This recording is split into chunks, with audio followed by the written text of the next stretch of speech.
Eu estou fazendo esse vídeo motivado por um texto que está circulando no WhatsApp e que também tem no Facebook, que vai estar na descrição da postagem desse vídeo.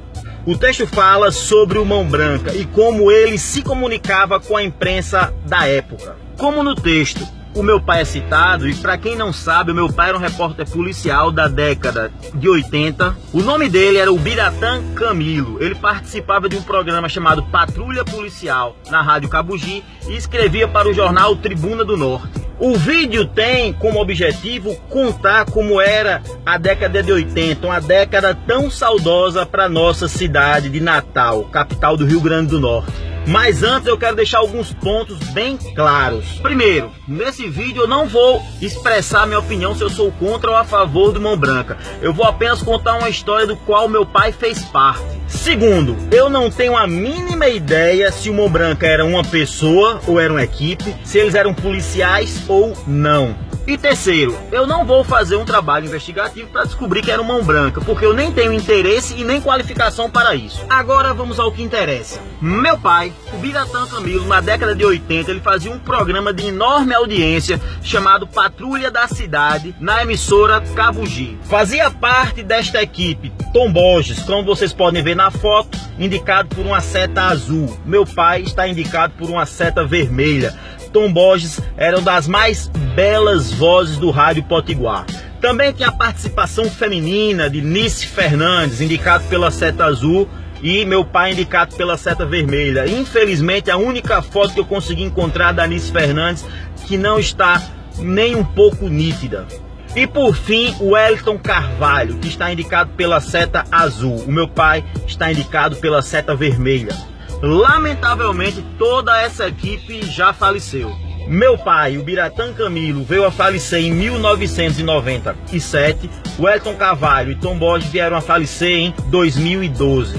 Já Nice Fernandes, infelizmente, eu não sei a morte do seu falecimento e não consegui encontrar isso via internet. O ponto principal é dizer se meu pai recebia ou não cartas que realmente eram do Mão Branca. Mas quem era o Mão Branca? O Mão Branca era um justiceiro para alguns, bandido para outros. Até hoje ninguém sabe a identidade do Mão Branca, caso ele tenha sido apenas uma pessoa e não uma equipe. Se era uma equipe, ninguém foi preso. Se meu pai sabia quem era o Mão Branca, esse segredo morreu com ele. Mas o principal, meu pai recebia cartas cujo remetente era o Mão Branca? Isso nunca saberemos, porque naquela época qualquer pessoa poderia escrever uma carta e colocar como remetente o Mão Branca. Mas existe um detalhe principal nessa história, que podemos confirmar se as cartas eram realmente do Mão Branca ou não. Nas cartas que meu pai recebia, cujo remetente era o Mão Branca, realmente existia uma lista de pessoas que estavam marcadas para morrer. E com mais ou menos uma semana ou um mês, essas pessoas ou estavam desaparecidas ou realmente eram encontradas mortas.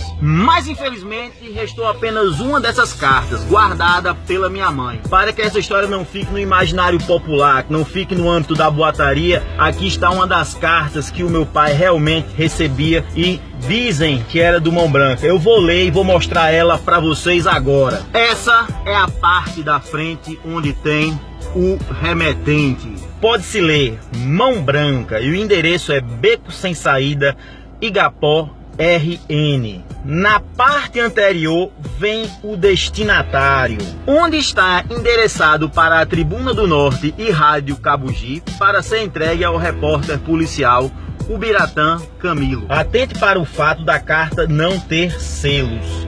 Eu creio que essa carta foi entregue na recepção da Rádio Cabugi. Como na década de 80, acho que praticamente não existia câmara de segurança. A pessoa entregou a carta na recepção e até hoje ninguém sabe quem entregou essa carta. Agora vamos ao conteúdo da carta. Para a redação da Tribuna do Norte, página policial. Mão Branca, manda um recadinho para certos marginais. Esse mês teremos para posteriores presuntos jogados nos matos os seguintes: Luiz Bulau, Galeria, Branca, ex-mulher de brinquedo do cão, Macau Cotó, tatuagem e perna santa. E logo em seguida ele dá aí uma risada. Agora peço para esse repórter que já fez crime, tenha cuidado comigo. Seu Bira Camilo, não diga por aí besteiras. Não divulgue mentiras, senão você morre. Bem ligeiro. pois em todos os cantos lhe vejo, até na peixada Potengi, na ribeira. Cuidadinho para não ter que dançar. Ah, ia me esquecendo, temos ainda Duda de Nicodemos para fechar seu paletó, pois tá demais lá pelas quintas, bom pastor. Aqui encerro dando a minha sinistra risada. Assinado Mão Branca, o Justiceiro.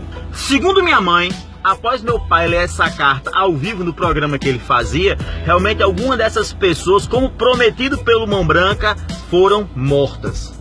Alguma dessas histórias soam como lenda, parece praticamente algo mitológico, mas essa é real. Espero que esse vídeo ajude a manter a memória de nossa cidade viva, mesmo sendo uma história boa, uma história ruim, dependendo como você a interprete. Quem gostou do vídeo, dá sua curtida e se puder compartilha também. Para finalizar, deixo o seguinte recado: independente de suas convicções ideológicas, se você está do lado A ou do lado B, uma coisa temos que concordar: Natal não aguenta mais toda essa violência. Vamos dar um basta. E termino por aqui com uma frase que ficou eternizada pelo meu pai: só se vier do além, porque na terra eu não tenho medo de ninguém.